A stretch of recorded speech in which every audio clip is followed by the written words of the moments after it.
This is AUTEL EVO II Pro, and today I'll show how you can check the battery status or check the battery voltage in this drone.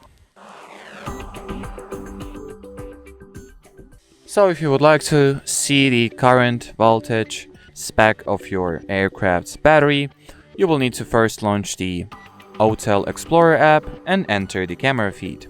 From here, look for the cog icon to, launch settings, then enter the aircraft battery category, and at the very top, you can see the total voltage of your battery as well as the voltage of the battery's individual cells. And as far as this video goes, that'll be it.